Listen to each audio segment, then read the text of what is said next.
Tinanggal na ang pansamantalang pagbabawal sa generative AI chatbox na Grok, kaya't magagamit muli ito sa bansa. Kaugnay niyan, isang plataporma naman ang ginagawa ng CICC upang maprotektahan ang publiko sa anumang krimen online.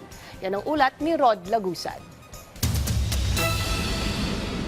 Posible pa ring maba ng generative artificial intelligence chatbot na Grok kahit na tinanggal na ang pagkakaba nito sa bansa. Ayon sa Cybercrime Investigation and Coordinating Center, malinaw ito sa Grok. Binigyang din ni CICC Acting Executive Director Undersecretary Renato Paraiso na mahigpit nilang binabantayan ng Grok.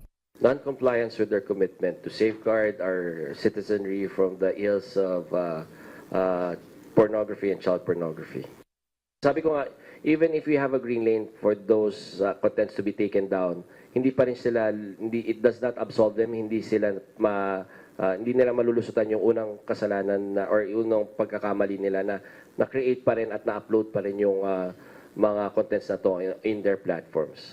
Anya kasama si DICT Secretary Henry Aguda, National Telecommunications Commission at National Privacy Commission ay nakausap nito ang mga opisyal ng XAI ang may-ari sa likod ng Grok. Dito ay pinaliwanag at nag-demonstrate ng mga safeguard na ipinatutupad nito. Matapos ito, pumayag sila na tanggalin na ang ban ng Grok sa bansa. Wala pang isang linggo nang tinanggal ang pagkakablock sa bansa ng Grok.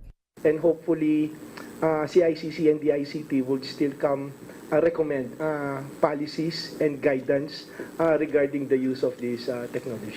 Samantala, nakikita ng Whoscall app ng Gogolok, isang trust tech firm na katuwang ng CICC, ang pagbaba ng mga SMS scam at call scam ngayong taon. Scammers and fraudsters will continue to actually proliferate in the cyberspace. So what does that mean?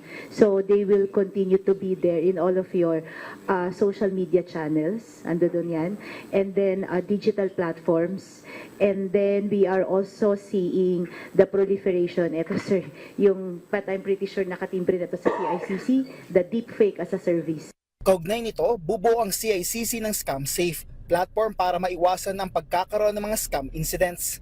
We are collating all the data of scammers, numbers, URLs. We put them in a single database. And then, yung public will have an interface na kung saan nakuquery nila yung database na yon. So, nai-inform sila, ito bang nag-message sa akin na may offer, legit or scam? Kasabay nito, malaking tulong dito ang patuloy na pag-report ng publiko sa mga scam. Rod Lagusad para sa Pambansang TV sa Bagong Pilipinas.